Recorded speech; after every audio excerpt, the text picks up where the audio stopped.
Hello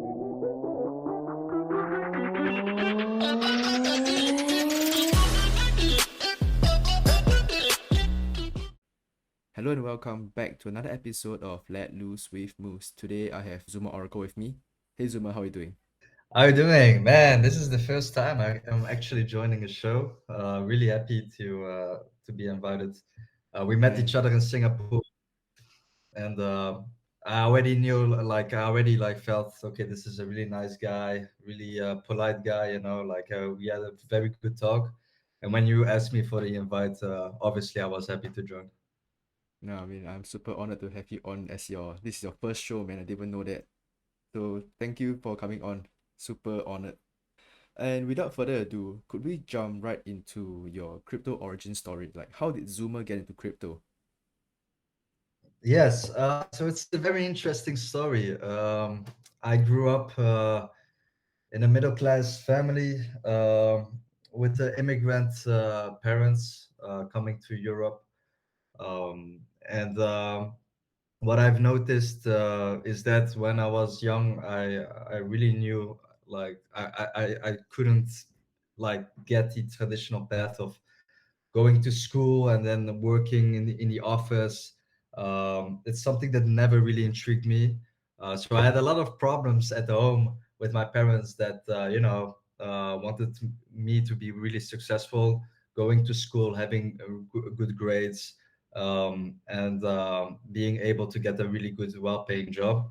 So with that being said, I clashed a lot at home, and when I was 18 years old, oh no, 17, I should say, um, I remember that I failed college, and no, not college, high school, and there was this friend of mine that took me to the library, and because he had to learn for his test, you know, and it was back in 2017. I think it was January 2017, and like everybody in the library was learning or like learning for their exams, and I failed my high school, so I was like the loser in the library in that sense, and then I remember he was telling me like, hey man, I'm going to go for a cigarette. Do you want to join me to take a little pause? While everybody was learning in the library, I was playing League of Legends like a fucking moron. Like everybody was like working seriously on their future, and I was like playing League of Legends. And I was like, yeah, sure. And we went outside, and then he told me that he got really sick today, and I was like, why? And he was telling me that he put hundreds US dollars into Ripple a year ago. So this was 2016, and a year later, which is basically the same month that I'm talking right now about. A year later, his $100 was worth 2K. So what did he do? He cashed out and he bought himself a new laptop because he was studying finance, and he needed a new laptop. And if he didn't make that choice and he would have waited 2 weeks, he would have had like 20K. Wow. So he was really sick about it because obviously, uh, I mean, it's a great ROI, right? $100 to 2K. That's like, I don't know. It's a 20x. But if he had waited 2 weeks, he would have had like 20K, right? So he was really sick about it. And I remember that I was really shocked about um, being able to put like $100 into something, which is called Ripple, and turning that into 20K a year later. So obviously, I asked him, what is this Ripple thing? And he told me about, do you know Bitcoin? And I told him, yeah, I knew Bitcoin, but I didn't know that there were like more altcoins than Bitcoin itself. And what happened is that as soon as I was home, I realized really quickly, like, okay, I missed out on Bitcoin. In the end, I didn't miss out on Bitcoin, but I felt like I missed out on Bitcoin because Bitcoin was trading at $800, and I remember like Bitcoin being like $10 or $20, but I was just a kid, so I didn't even have the money to buy it. Mm. So I quickly realized, okay, there are more coins than Bitcoin. Maybe if this Ripple thing nobody knows about, maybe it could turn out to be the next Bitcoin, right? Obviously, that was a really stupid idea in hindsight, but back then my logic was just simply, okay, there are like more coins outside of Bitcoin. Maybe there must be like coins that will run like Bitcoin, right? So you have to understand that back then in 2000, in January 2017, crypto was really like underground. Like I remember like trying to find guides on making wallets and stuff like that, and it was really difficult to find like a guide about like buying Ripple and sending it to a wallet. It was really difficult. Like if you didn't have like any cryptographic background, um, nobody could explain it to you. So I remember like spending like I think 2 weeks to understand how to buy Ripple and then sending it to like an external wallet. Because right now, if you Google it, like you have a certain coin you want to buy and you want to send it to a wallet, there are like a shitload of like videos and guides for that. And back then, it was really difficult to do it. Like the barrier the entry barrier for crypto was really high. So I started buying Ripple, and then quickly I understood that it was a centralized vaporware, and I understood the importance of like decentralized technology. And then I started buying ETH at I think $80. It had like a crazy surge of like $10 to 80, I think, back in my head. And yeah, from there on, I started buying Ant shares, which rebranded to Neo for the OGs that remember. It was marketed as the Chinese Ethereum. And then, like obviously you make like these shitload of mistakes. You make a lot of money, you lose it all. My first cycle, I started with $100, and I managed to make 30K with that. And then obviously I lost it. I lost the majority of that. It was my first cycle in 2017. Um, and then yeah, from there on, it just started to snowball, and here I am still in the space, So Man, I mean, but yeah. $100 to 30,000 is pretty impressive too. I mean, it sounds impressive, but to be honest, I think I was just really lucky that I started really early. So obviously, with $100 right now, you can if you do it really good, like on-chain meme season and stuff like that, you can make like a lot of money. Mm-hmm. But back then, it was easy mode, like the easiest mode. Like you could put $100 into something, and the next day it was up 5x, and it could be a big cap, right? It's not even like a mid cap, it's not even like a low cap meme coin. It was really easy to make a lot of money with crypto back then, because obviously the amount of people in the arena was not that big as it is right now. So Mm-hmm. Right, and then I'm just really curious, right? Is that friend that introduced you to crypto, is he still with you like in crypto, or like have you all not kept in contact? absolutely not. Absolutely not. I think he was the type of friend that he bought it because his friends in his finance study was telling him to buy crypto, and he was actually a normie type of guy. So he was buying it, and he was like not caring about crypto, not caring about the technology or wallets or stuff like that. He just wanted to make money, and he was just buying it and just holding it, like most normies are doing in crypto right now. But I kind of like felt really intrigued the first day that I heard about it. I went home, I opened my laptop, and I've been like researching like the whole night about it. I was really intrigued by crypto, and I think it also triggers um, a lot of like autistic people, or like people that are really into like conspiracies and stuff like that. When I was a child, I was really into that stuff, and I already like, I don't know, I was really not. I was really an anti-normie traditional path guy, like going to school, going to the office, and working for the rest of your life. Like I don't want to say like the wage cut kind of like mentality. I was really the opposite of it, and I didn't really understood the system, how people were like really content with this kind of life. I didn't understand it as a child. Like my parents were saying, like, okay, you need to be an engineer, you need to be a doctor, you know, like they were really like pushing me to have like these high status jobs. But I was really not like intrigued by these jobs. I was like, this it doesn't even make sense. It doesn't even make a lot of money. Like people think it in the Netherlands, where I'm from.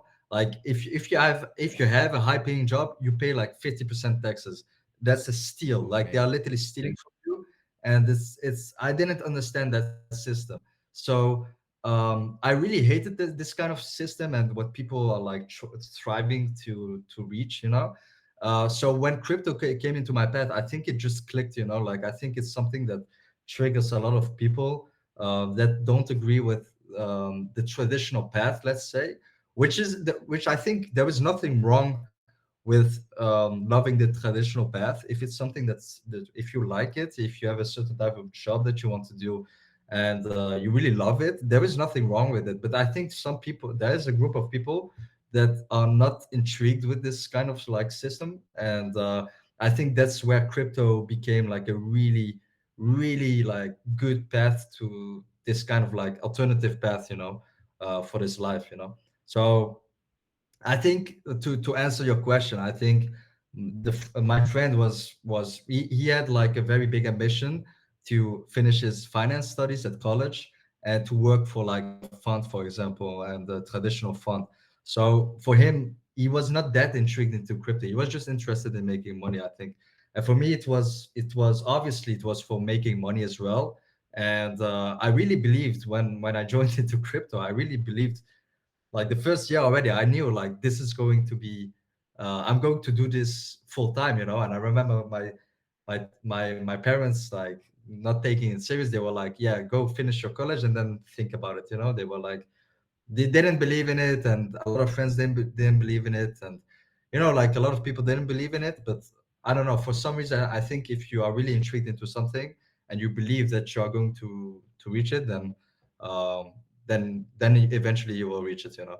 So I was really intrigued by crypto, but I realized that, like a lot of like people around me, when I told them about crypto, they weren't that intrigued, you know. And I think that's really important for being full time in crypto in that sense. So yeah, Yeah, I mean, for myself, right, when I first discovered the stock market, right, TradFi, it was a rabbit hole for me as well. I spent a lot of time reading, and then crypto was a deeper rabbit hole for me, right? It was so much more to understand. And like what you mentioned, right, in 2017, you said that a lot of people didn't believe. I think even right now, 5 years later, 6 years later, many still don't believe at this point, even when there are a lot more larger players who are seem to be interested to come in the space as well. I think so as well. I think it's just the people that's why I'm saying the people that also believe on quote unquote on conspiracy theories. I think these people also are really intrigued by crypto, and you even see it with like Edward Snowden. You know, like these type of people that know that the state um, isn't that trustworthy, you know. Like when I was reading about crypto, I really understood like the concept of truth, right? Like we always trust the media, we always trust the government, we always trust them, but there is no proof that the actual information that you're getting from them is actually true. And this is something that really triggers a lot of people when they come into crypto, because they understand like, okay, this is an opportunity to make money, obviously. I'm not going to lie to you. Like when I heard about it, I was like, okay, this could be like a financial freedom thing. But at the same time, I really loved it as well because I realized this is something that I'm not saying that it's going to replace governments and stuff like that or like financial system. I never believed that, but I think it is a very good alternative and parallel system to the people that don't want a full control of the state, you know, on their financials and stuff like that. Obviously, there will come regulation and stuff like that, but I believe it's just like such a good system, man. Like when you send something from a bank to like another bank in another country, it takes some days, you know, for that to happen, and then you have limits or stuff like that, and it's so weird because it's your money, right? um so yeah, to answer your question, it's like you said, mentioned, like it's a really deep rabbit hole, and I think it's triggered a lot of us that have the same thoughts, you know. Yep, exactly. All right, and then my next question would then be something that many people will be interested to learn about or hear about, which is how do you identify your trades or your investments in crypto, right? Like you have had a great track record in the past year or so, right? Calling many things super early, even during the meme coin season, and then obviously now with Tia, like Celestia, which we will get into that later on. But yeah, how do you Yeah. identify your trades and investments? Oh man. For the ones that know me well, I think this year I gained a lot of traction because of the trades indeed that went really good. But at the same time, like I said, I started in 2017, and that's almost what is it, 6 years ago, almost 7 years ago. But the first 6 years, I made a shitload of mistakes. Like everybody sees right now on Twitter, oh, Zuma is calling this and it went up, like, oh, he's such a good trader. But man, like the first 6 years, I made a shitload of mistakes. Like it's unbelievable. I think like I said, I started with $100 and I managed to get a portfolio of 30K. I think when I was 18 or 19, and then it just crashed, obviously, because it was my first cycle. And I realized, I could tell you all the mistakes that I've made, but I think that by the end, if I would tell all the mistakes, we would require like 3 hours for the podcast. I think the most important thing is when I identifying a project, what people tend to make as a mistake, a very common mistake, is looking at the technology and thinking, okay, this is vaporware. I'm not going to buy this. So I've realized that, for example, the best example that I can give, I bought the link at 20 cents because I realized, okay, this is a new technology that requires that the Ethereum network would require, and the dApps building on Ethereum would need like decentralized oracles. So obviously, Link went up. It went to $20 um, in DeFi summer, and then it went down, and then it proceeded to go to $50 the previous cycle. I've been holding a shitload of Link in the previous cycle. So in the previous cycle, I was actually underperforming most of you guys. Like in percentage, I was underperforming most of you guys because even though Link went to $50, it was the top versus BTC and ETH was in DeFi summer 2020, I think.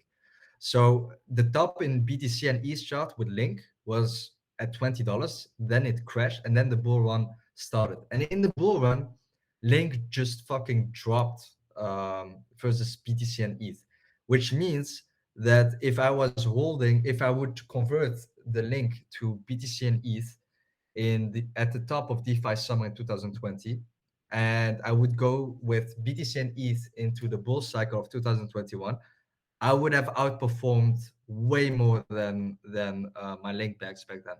So I was actually underperforming most of you guys. Even the new people that joined crypto were outperforming me in because I was just like I was just holding Link because I thought that it would just outperform based on the technology, right? So because I was thinking, okay, Link is such an important piece of technology. Every like as Synthetics was using it, Aave was using it, like every DeFi protocol was using it. So I was like, it doesn't make sense to sell it, right?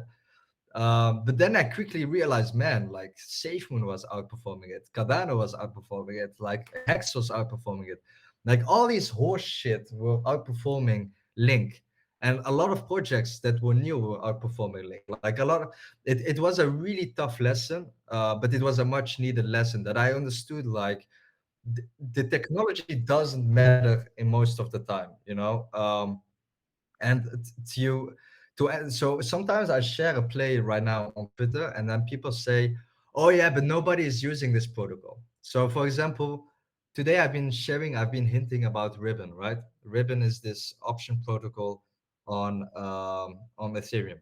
So the problem with option protocols on Ethereum is that there is some kind of like liquidity issue. I'm not really like an option guy, so correct me if I'm wrong. I'm a really big brainlet when it comes to options. But what I understand is that there are only two projects that are building decentralized options right now, and it is Ribbon and it is Premia. Dopex has been puking last week, so I think these two are the only ones that are building right now. So let's use this example to assess how I look at it, right? So the, the reason why I'm mentioning Ribbon is because right now we are talking about the perpetual dexes, right? So people are anticipating about the narrative coming up with perpetual dexes like Hyperliquid, Vertex. What else do we have? Um,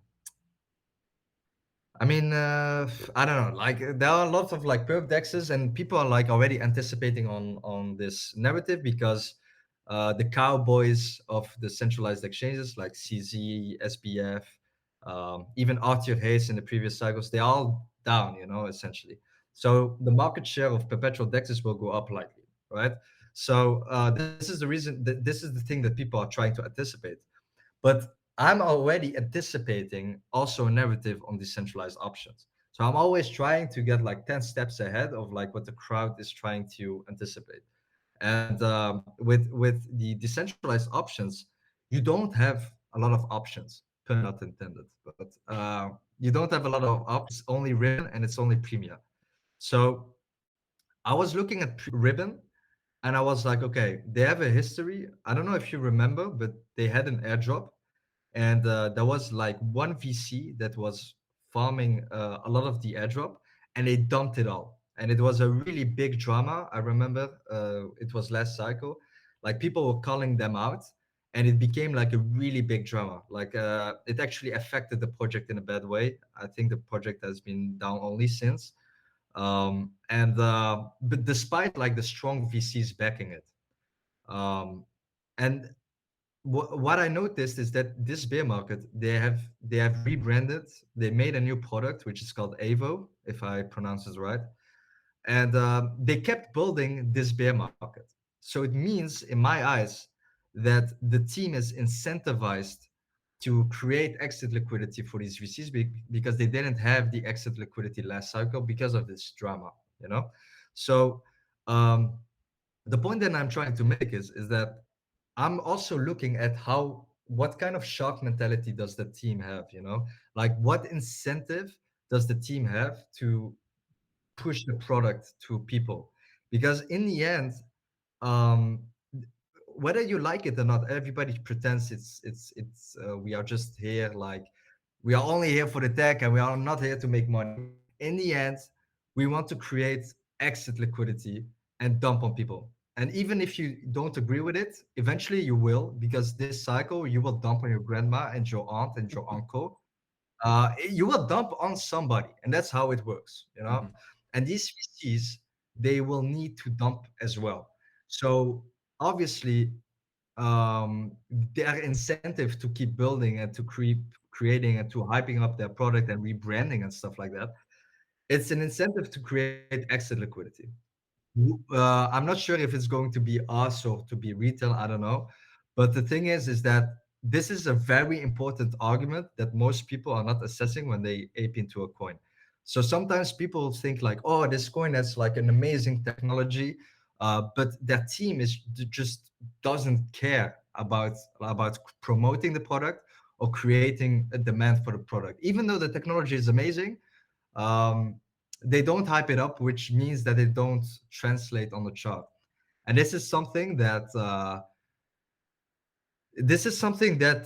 I've learned really quickly when I was back holding Link. Despite I think Link will perform really well right now.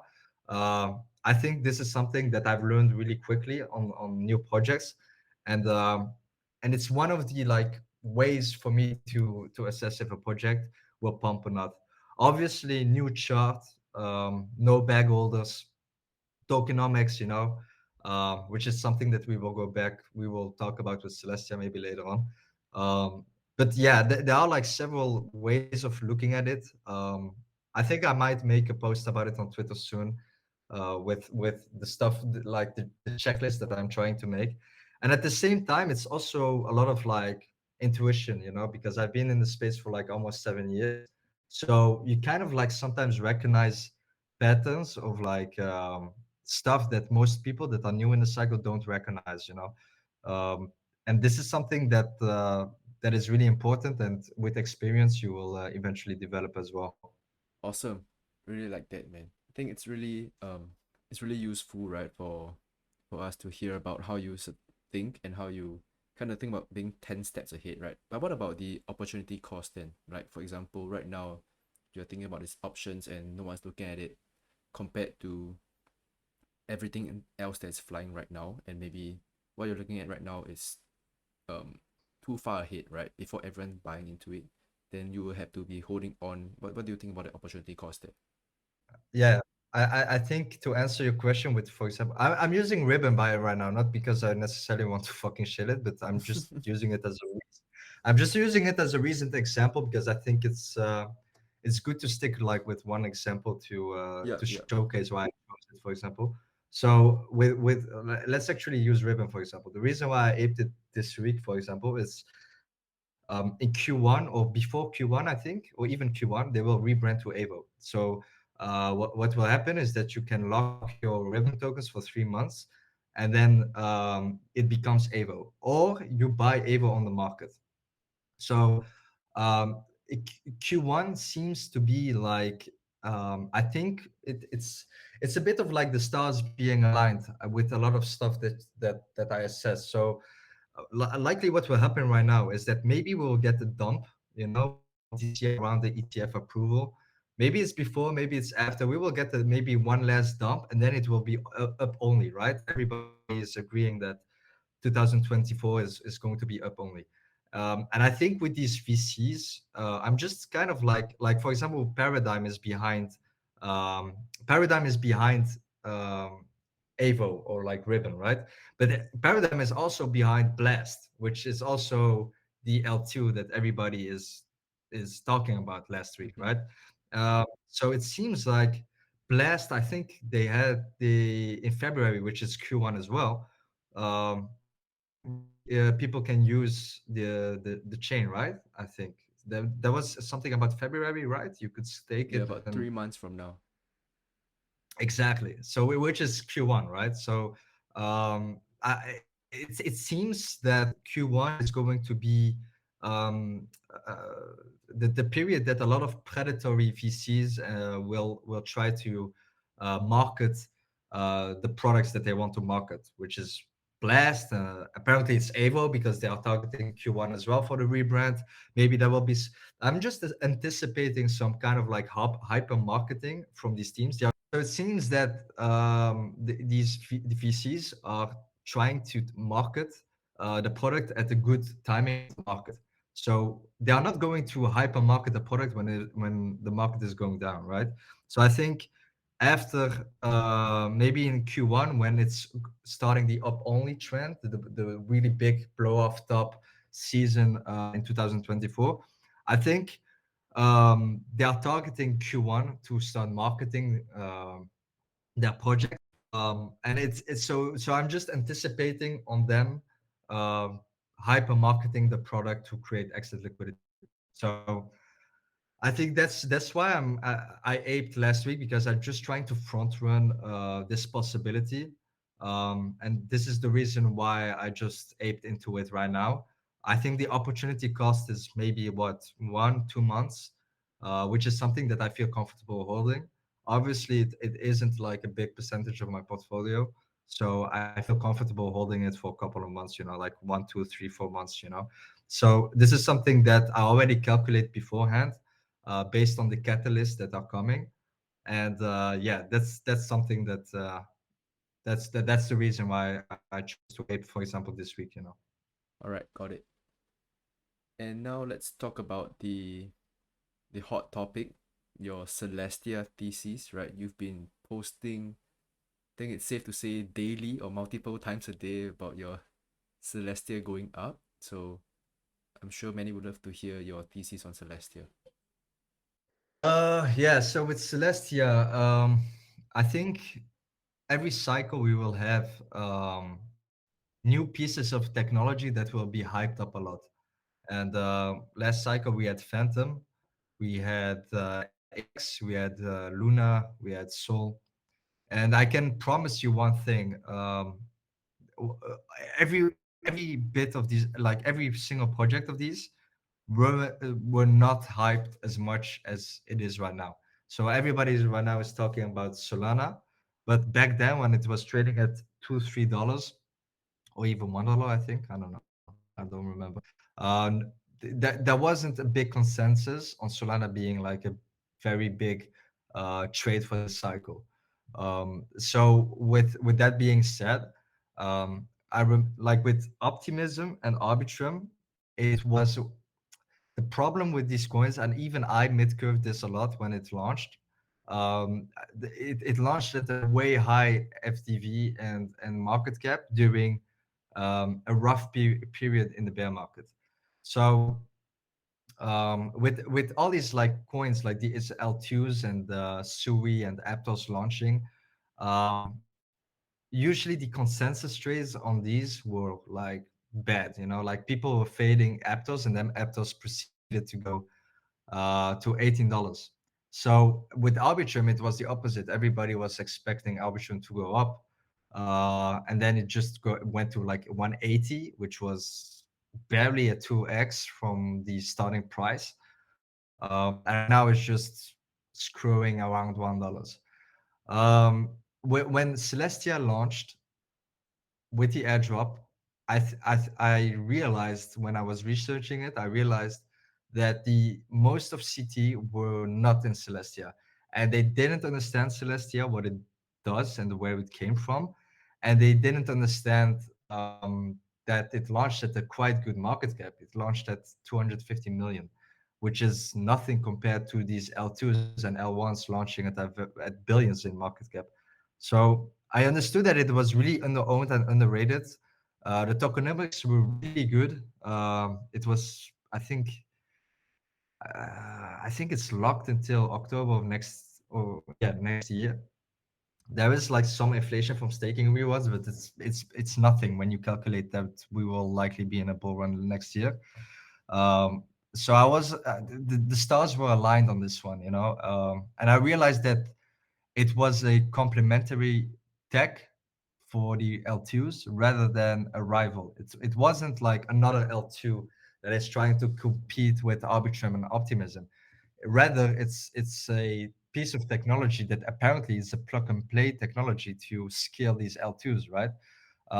And with the I also realized that the near and eigenlayer were working on data availability, which is the main technology of TIA, which means that they are anticipating a demand for data availability, which means that Celestia could be like the main coin to long when you want to long the data availability narrative in the future. So if we will have like a data availability in the future, which we will 100% have because all these projects are trying to have their own data availability layer or product, it means that CT and retail people will anticipate, they will actually think that Celestia is, like, let's just put it in an easy way, Celestia is the Bitcoin of data availability.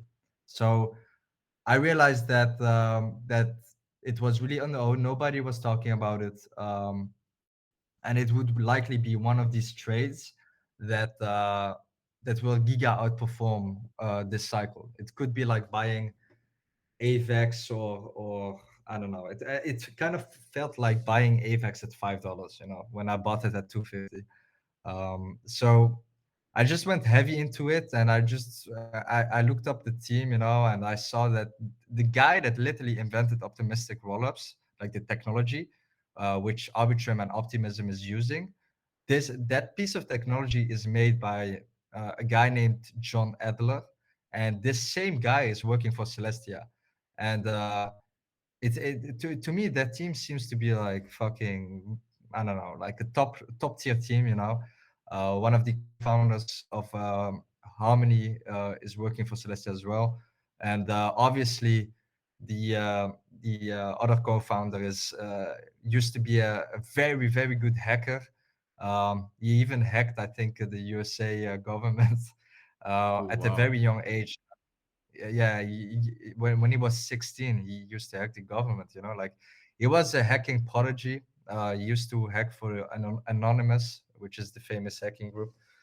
And he made a paper with Vitalik about data availability back in 2018, I think, 2019. So he is like an OG when it comes to data availability. So I understood really quickly, like these are not like noobs, you know, these are not some kind of like random guys that forked some kind of technology and hype it up. So I understood really quickly that it was one of these teams that are really rare to find, and that's why I aped into it. You know, long story short. Nice. I mean, I really like that title you gave, right? The Bitcoin of data availability. I think that would work really well in the audience. Yeah, yeah, I think so as well. I think it's something that is really easy to understand. And when you see other projects, competitors trying to make the same technology as the project that you're looking into, then it means that the project that you're looking into is kind of like the first moving advantage. And the first moving advantage is really important in crypto. I think people really underestimate that part. About, for example, when you look at Uniswap, obviously SushiSwap came, and then you had like all these other dexes that forked. But Uniswap became it's the biggest one, right? It's in Sushi or all these other dexes will never ever reach a higher market cap than the OG one, which was Uniswap. And I think with Bitcoin, people are talking about the flippening as well, but with Bitcoin, every time that people are fading Bitcoin, Bitcoin seems to be pumping and becoming the number one again, you know. And I think it's something that is really important. And with Celestia, it kind of feels like they have the first moving advantage as well. And if we get like the data availability narrative again, then it's obviously that this one is going to be a winner. Awesome. Love to hear that. And there you have it, folks. The Celestia Thesis by Zoomer. Yeah, yeah, exactly. All right, and then the next question, right? Since you also mentioned talking about the other layer ones launching in the bear, right? Like Aptos and Sui. What are your thoughts about Monet, right? It's a very hot upcoming L1 as well, right? If I'm not wrong, they are launching somewhere next year. Please correct me if I'm wrong. So I think you have some thoughts on Monet as well. Could you share them with us? I think I cannot really talk about the technology. I think it just seems to be it's quite complicated, like how they describe it. But I think it's one of these pieces of technology like Celestia that will really be like a really big hype. You know, I spoke with the founder when it was at the peak of the bear market. I think they launched the Discord last year, and with Library on Chain, which is community group on Discord, we managed to get into the Discord really early. And I quickly realized that this project would be like one of these projects that will launch in the bull cycle and will just giga pump, you know. I think I'm not sure where I should put the L1 into the bracket. I don't think it's comparable with Aptos or Sui or Sai. Um, but I don't know. Like the first time I heard about it, Kobe was apparently investing in them, so it caught my eye, obviously. And then I realized quickly that the founder Keon was an employee at Jump Trading, and he managed to fix some issues that he had when he was working for Jump Trading. Um, and he was and basically that's what Monad became. They have something called like parallel a parallel technology, something with parallel or some Yeah, shit. I have no parallel idea, to be honest. execution. Yeah, exactly. And it seems, to be honest, I think it's something that we should look forward to, not because it's the technology is curing cancer, let's say, but more like I think the VCs behind it and the people behind it are really good, and it should do really well this cycle. It's something that people are not really talking about right now, but I think next cycle it will pump. Right now it's more like a gut feeling. I'm trying to get allocation for Monad, but it's really difficult to get. And I'm not really like a very big angel investor because I don't really like vesting on my bags. And I tend to really outperform still with liquid plays on the spot market. So yeah, I'm just looking forward to Monad. I think Celestia, Monad, and Eigenlayer will be the coins that you want to buy. I'm not sure how they're gonna launch with the FD, like the FDV stuff and stuff like that, but I think these three pieces of technologies are the ones that you should look forward to. Even though I think Arbitrum and Optimism will perform well, I think they aren't necessarily the fastest horses. Um, actually, I'm actually even thinking about longing Arbitrum just because everybody right now seems to be fading it.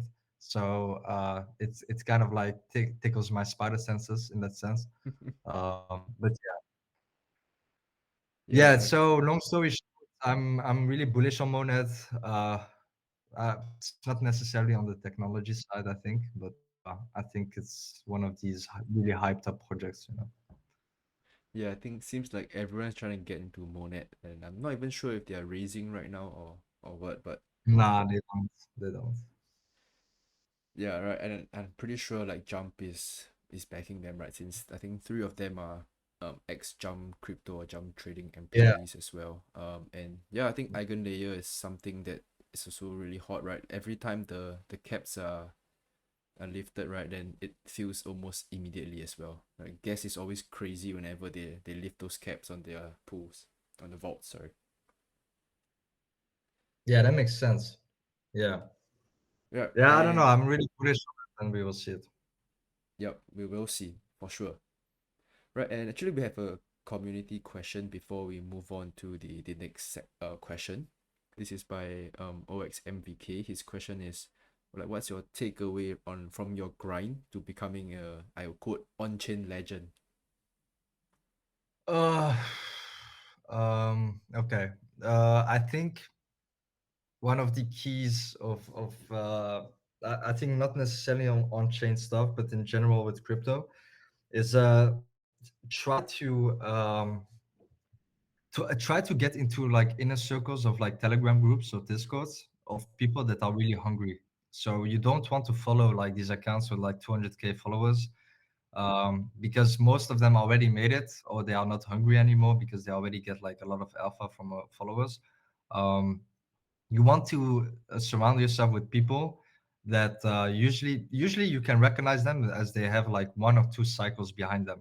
So they are really like they lost it all or they didn't make it yet, and these people they will fucking grind. And learning from like being in around these circles will grant you a lot of opportunities.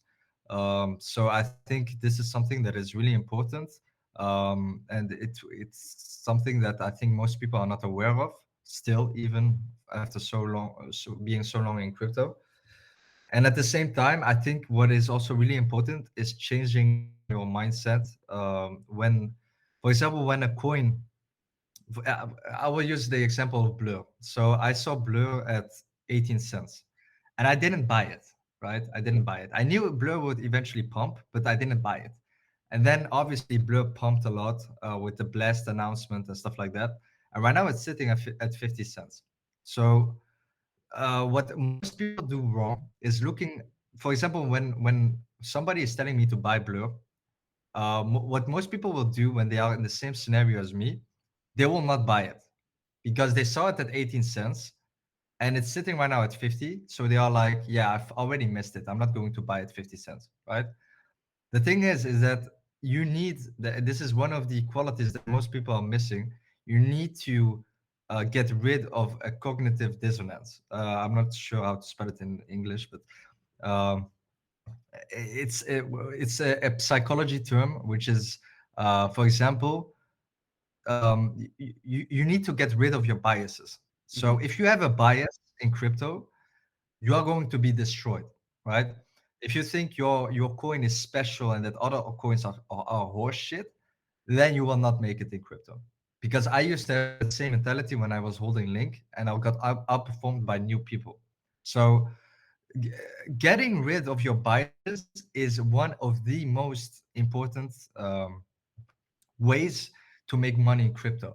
So what I notice on crypto Twitter is a lot of people have big egos. They are not able to adjust to narratives and projects really well, you know, because they have biases, you know, like for example, if I tell you to buy Blur because it will go to $5 or $10, but you saw it at 18 cents and it's sitting at 50, you will likely fade it. You know, like I've seen it with normie friends in real life, but I've also seen it with people in crypto. And I think this is something that, like, if you manage to adapt to new theses every fucking time, even if you missed it, I think this is one of the best qualities to have in crypto. And this is something that I've learned last year. You know, this is something even after 6 years, it took me 6 years to understand it. You know, so um, don't be like me. Try to not take like 6 years to learn that, and try to adapt. You know, champions adjust, which is a quote from Bull Trapper, a guy that I know for a while in crypto. Adjusting, you know, when you're, for example, when you look at UFC champions, what they the long reigning UFC champions, they will always say you need to adjust to your opponents. If you stick to one style in fighting, you will eventually get cucked by somebody else. You need to adjust every time. You need to adjust your mindset every time. When you see a new thesis, don't tell yourself, "Oh, but I missed it at 80 cents. I'm not gonna buy at 50." For example, with Blue, so to continue with this example, I bought it at 50 cents because I was like, yeah, I'm actually really bullish on Pac-Man. I think he has a really big like shark mentality, and I think that when you look at funds, for example, a liquid fund, they want to deploy capital in the next 6 months. They are not going to deploy their capital into, for example, they will deploy their capital into NFTs, right? They will deploy capital into gaming. They will deploy capital maybe into DeFi, and they will 100% deploy capital into NFTs. What's the best way to get exposure to NFTs? You cannot buy OpenSea. There is no OpenSea token, and OpenSea is losing a lot of market share versus Blue. Mm-hmm. What else? OpenSea has a valuation of 30 billion. So even if you want to buy in private equity, it's not even a very good risk versus reward. When you look at SudoSwap, you're not going to buy SudoSwap. You're not going to buy Lux, right? The only coin that is left to buy for NFTs to get exposure is Blur. So the it makes sense that Blur is going to keep pumping because these funds will deploy capital into these. So also with the token airdrop, like the token farming, a lot of people have been saying, "Oh yeah, um, we are not going to be exit liquidity for them." But the thing is that if you have a very sharp and founder, have a very sharp mentality, VCs behind it, they will hype it up so much that even if they create the exit liquidity, the price will pump. So this is something that requires your brain to adjust with the bias that you have, and this is something that most people cannot do. This is something that I've realized. So I think this is a very key point to becoming to ascend essentially with trading in general, and with on-chain stuff to become an on-chain legends, quote unquote. You know, I think this is something that you should be around hungry people on Telegram groups. You know, people that are not known on CT but are really clever. You know, like the most clever people I know are the people that don't have a big following on Twitter. You know, there are actually like people are giving me credits on Twitter for like my cause, but trust me on this one, there are like a shitload of more people more clever than me uh, that are actually having a higher PNL than me. You know, I'm just a very vocal person with it, and it seems to be that I also get like a lot of cloud with it. But trust me, there are a lot of people on Telegram that are way more smarter than me, and these people, you should be around these people. Awesome. I really like what you shared with the anchoring bias, right? Especially I think it's really applicable, especially after this period where a lot of things are pumping, right? And as we enter the Mm. next cycle, I think some of us might be FOMOing, right? If like so we missed Celestia like I did, right? I'm guilty of that, right? I missed the Celestia. I'm waiting to buy it Mm. in, but I think it's important to not be afraid to buy, like keep waiting for pullbacks that never happen, right? Exactly. I think if you yeah, I think people have been using this quote of GCR a lot, but I think it's a very correct one. You should see your coins as a horse racing match, right? You don't bet on different horses every time. You know, you bet on the ones with the best genetics. So in that sense, when we are using this example in crypto, it's um, if Celestia is outperforming really well, then even if you missed out on it, it will likely outperform even further, because it has the best genetics, And it's the same with Solana. I think people have been fading Solana a lot, including me. Not necessarily including, I didn't really fade Solana. I didn't like when people were shitting on Solana on Twitter, I wasn't engaging in that because I was like, yeah, I could see Solana pumping really good. But to be honest, I didn't expect it to pump that much, right? And this is something that like when Solana pumped from $10 to $20, you could have like faded it and thought like, okay, I already missed it. But then it went to 60, right? So Mm-hmm. that's the whole point that I'm trying to make. It's like even when it went to 60, your coin that you were holding would still be underperforming when you bought Solana at $20, So yeah, it's something that a lot of people have troubles with, and it's also the reason because a lot of people have troubles with. It's why it works so well. Yep. And on that note, right, since we're talking about anchoring biases and you not like missing out on Solana, just curious, are you in the Solana ecosystem right now? Like, are you actively in it? I'm not necessarily because I'm fading it.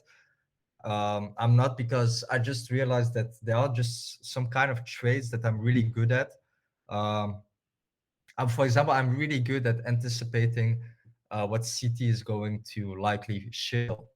So instead of PvPing in the Solana ecosystem against other people, I try to position myself into projects which I think the will flock into. So for me, that's my edge. I think that's where my talent lays in crypto right now.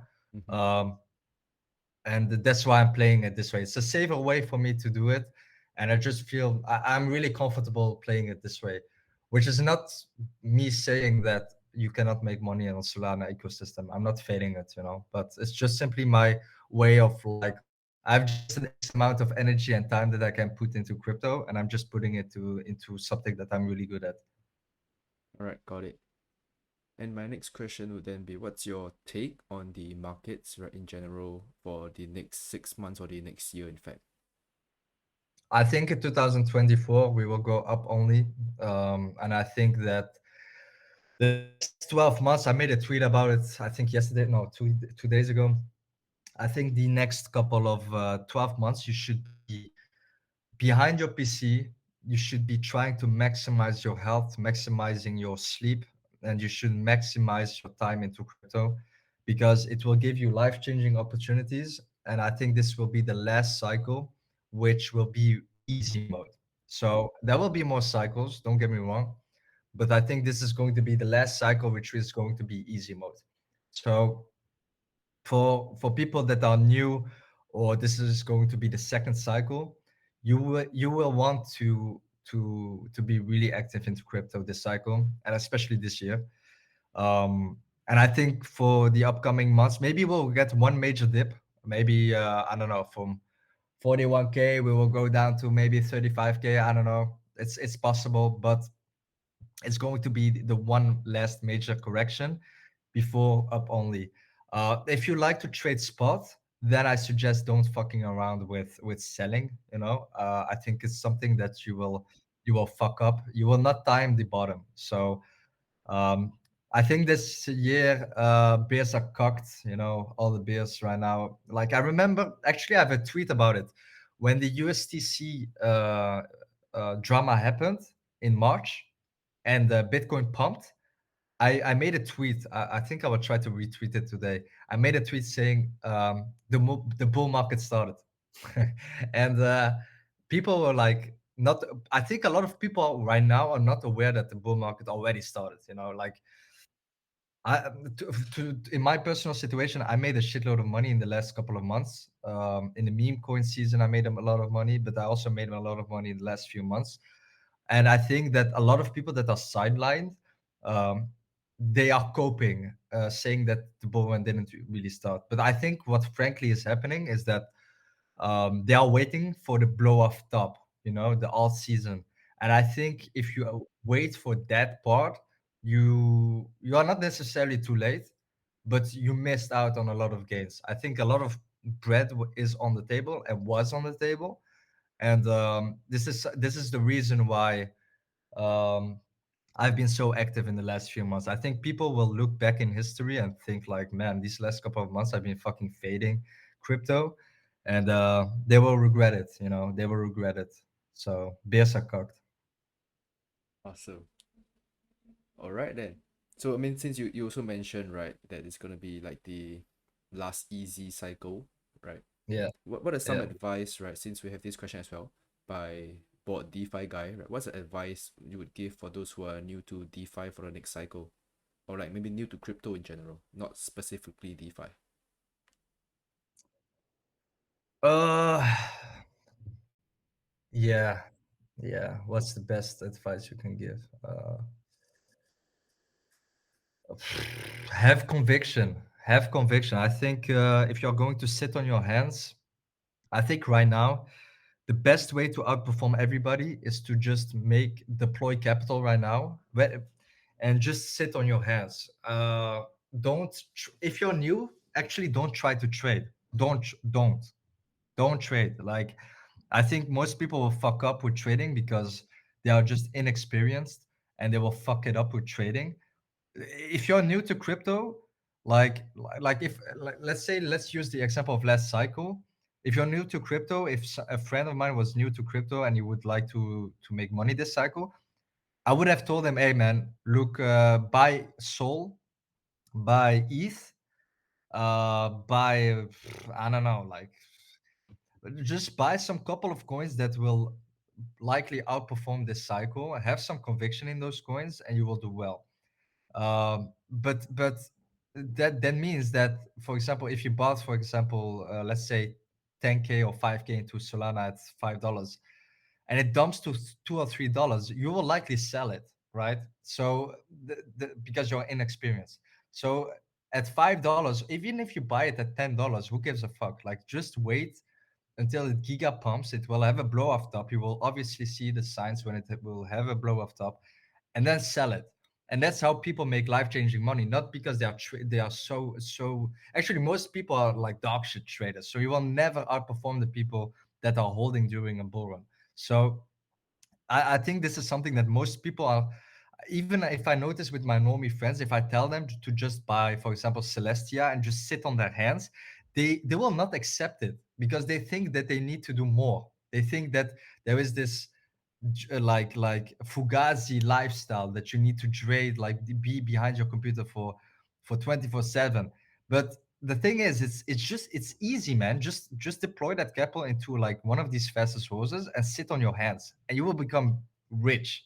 That's the only thing you need to do. Actually, the most successful people I know are the ones that just buy a shitload of position into like fastest horses in a spot position, and they just play PlayStation for the whole year, and then they cash out on the top.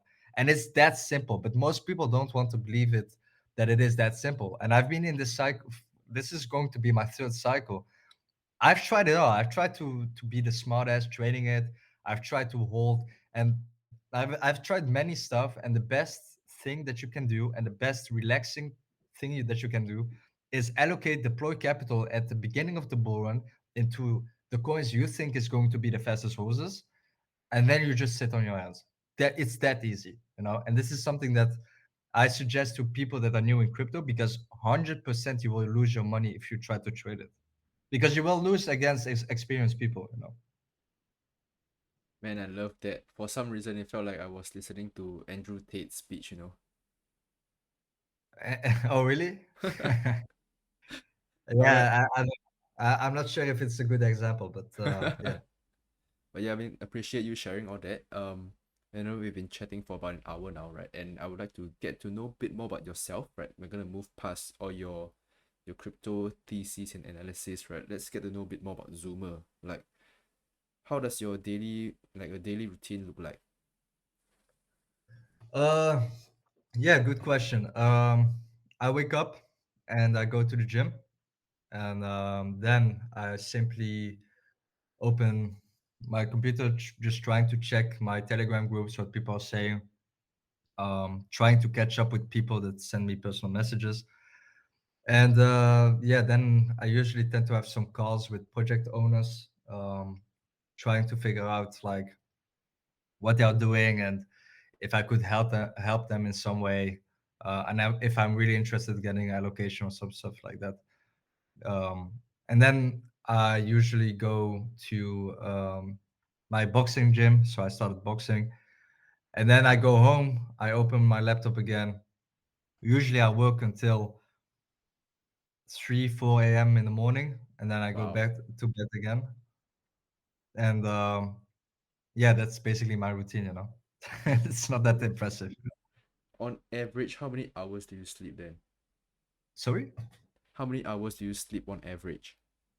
It depends. I think when the recent surge happened, so I think a month ago or 2 months ago, you know, when altcoins started to go up, man, I've been sleeping really bad. I think I slept like 3 hours or 4 hours a day, and you know, like I knew that you like in this period of like 2 3 weeks these altcoins will have like a big rotation. So this is the reason why I've been lacking the sleep, because every time I used to long something, then I was trying to anticipate what other people would long, you know, essentially. And then um, I just kept like sleeping maybe like 3 4 hours, but I knew like it would be a window of like 2 3 weeks. So even though it's not a really good thing to just sleep 3 4 hours, because even though you can still function, your brain performance I think is not really that optimal. Yeah. Even so, it doesn't make sense to stay awake for that long. But I knew that it would be a really short period, so that's why I did it. Mm-hmm. And then before I went to Dubai last week, I was really mentally exhausted, you know. So I had to take a time off before the bull run started. So that's why I went there. But yeah, the next few 12 months, I'm not going anywhere. I'm going to stay at my place. I'm not going to travel or anything like that because of opportunity cost. And I think yeah, so I think normally right now, so right now I'm sleeping 8 hours, but I like to work in the night. So you have these people that like to wake up at 4 a.m., for example. I'm not that kind of person. I like to sleep at 4 a.m. So I work till 4 a.m. and then I sleep until, let's say, 11 a.m., you know? So Mm-hmm. then I wake up and then I start my day and doing my routine. And I don't know, for some reason, I've always been a guy that likes to work in the night and then go to sleep when people are waking up for going to work. So I think this is, some people say like, oh yeah, you should wake up early in the morning. I think there are several ways to be successful. It's my preference to work until 4 5 a.m., you know. But some people would wake up at 4 a.m., they like it, you know. Yeah, I think that there's not much difference, right? As long as you get things done. Doesn't matter whether you do it at 5 Exactly. a.m. or 11 p.m., right? I think, Exactly. yeah. And like, what about your hobbies, man? Like, all I heard was gym, computer, boxing, computer. Yeah, exactly. I just like to work out, and I'm a really big fan of boxing. I started boxing 2 years ago, but Nice. I've been doing Brazilian Jiu Jitsu for 4 years, 5 years, and I think it's something that I don't know. I just really like it. I think it's I think every male should do martial arts. I think it's something that you can have all the money in the world, you know, but I think you should also be able to defend yourself when a situation gets rough. You know, imagine you are with your girlfriend or anything like that. Can you imagine like getting beat up by somebody else? You know, I'm not saying that I'm not saying you should fight people or some shit, but you should be able to stand your ground. And I think it's something that a lot of men right now. I don't want to sound like fucking Andrew Tate, but I agree with him that I agree with him that every man should be able to defend himself, and it's something that should enhance also yourself in mentally speaking. That you should be able to control yourself and your emotions, and I think it's something that people put too much emphasis on making money and they don't put emphasis on life outside of crypto. Mm-hmm. You should max like everything, your physical part, your self defense part, your dynamics with girls. Like, I think it's something that a lot of people joke about, and they say, "Oh yeah, oh, you sound like Andrew Tate." No, man, like you should seek that. You should be like you should seek to squeeze every potential that you have, not even with money, with everything. And I think that that's how as a man, and especially with the rough times that we are living in, as a man, I think this is something that people should seek. Yeah, awesome. By the way, like out of curiosity, do you like go for competitive matches for like your boxing I or don't. jiu-jitsu? I don't. I don't. I think I've been thinking about it, but frankly, I don't. I think it's something that doesn't really. And I think the risk versus reward isn't that high. Like, I think I don't know. I just like to do it, and I just like to be able to train and be Mm-hmm. able to know that I can defend myself. But I'm not really seeking like competitive matches and proving myself. I think it costs too much time and Mm-hmm. too much effort, and the ROI is not that big. So that's why I'm not doing it. I think Right. otherwise I will lack time in crypto, and this it's not worth it. Would you consider going for crypto fight night next year then? If actually I might like it's something that, man, some people have already seen it on Twitter, but I think a lot of people, and this is the reason why, man, I was shit talking Runner XBT on Twitter, but the reason why I did it is because he was mocking me about my TIA call and mocking me for saying that we were in a bull run. I think a lot of these people have a very big ego in crypto, a very big like asshole mentality. When they make money, they think that they are on top of the iceberg and that they are some kind of gods. And I really, really, really despise this type of behavior. Like, if you take their money, I'm really curious if they have the same cocky behavior. And I think that these people, if they have a very, like, I met even these people, like these shit talkers. I met them IRL and I asked them, "Hey man, where is the shit talk right now? Like, where is that energy right now?" And then they always stutter, and they always like they are like, "Oh yeah, but it was just a joke. I wasn't taking it serious." And the thing is that um uh, I cannot respect you as a man if you don't have the same energy in real life. And I think there's a lot of ego in crypto. And with the crypto fight night stuff, I think I don't know, like, maybe one day, maybe not, I don't know. I think it's something that is not really that interesting, to be honest. But yeah, if somebody has a big mouth, and he wants to fight in the ring, let's do it, man. Let's fucking do it. Nice, nice. Yeah, Love to man. see that. All right, then I mean, we've been chatting for quite a bit now. Let's wrap Yeah. things up soon. What is one piece of advice you would give for your younger self?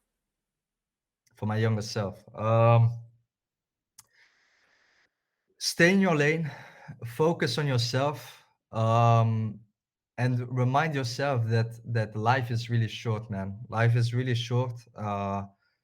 I remember when I started crypto when I was 18 years old. Right now I'm 26, and it flies away, man. It's such a long time, man. Like, it's it's almost 7 years, but it feels like I started 2 years ago, And life is so short, and especially us. I think a lot of people that are going to listen to your podcast are the ones that are in the age of like 18 till maybe, let's say, 35 in average speaking. And I think most of us are in the prime time of their lives.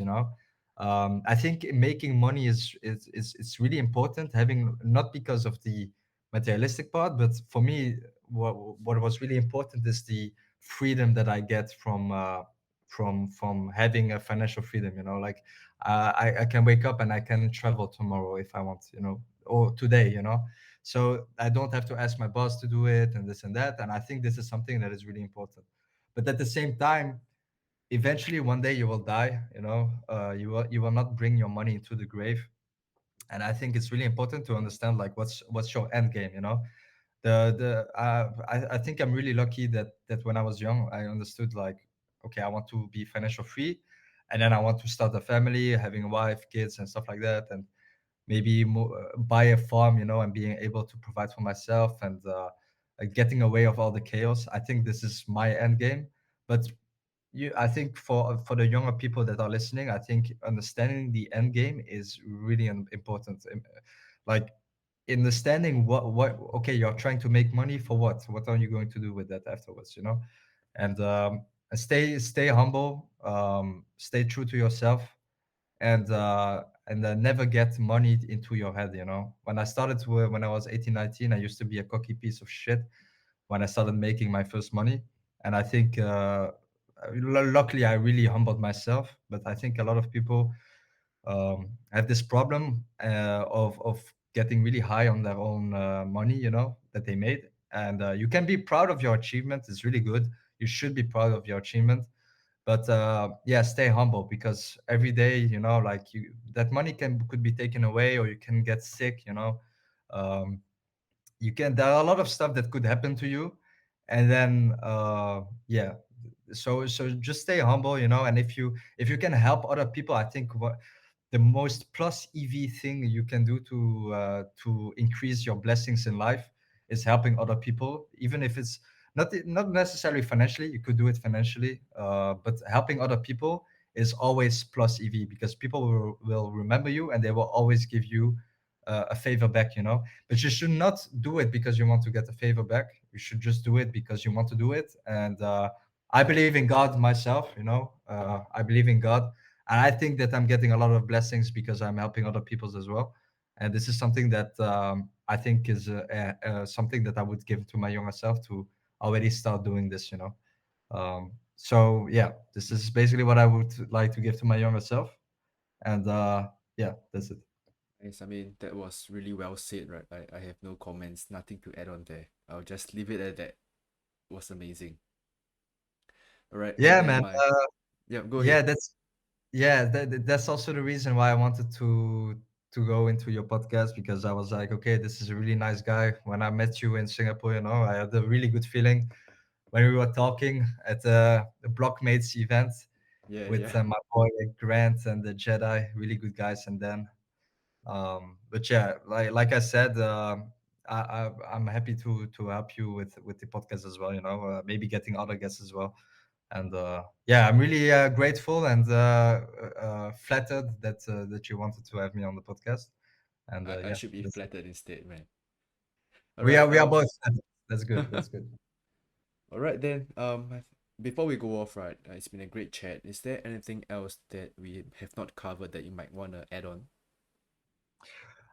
For the people that are listening in, just remind yourself, the last piece of advice that I want to give you is you will don't push too much emphasis on the opinions on Twitter. A lot of people will have a consensus trade. A lot of people will tell you, oh, it's a bear market, oh, it's a bull, oh, the price is going down, we are going to zero.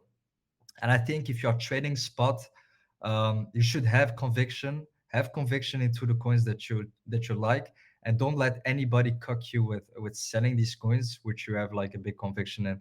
I think people will be psyoped a lot.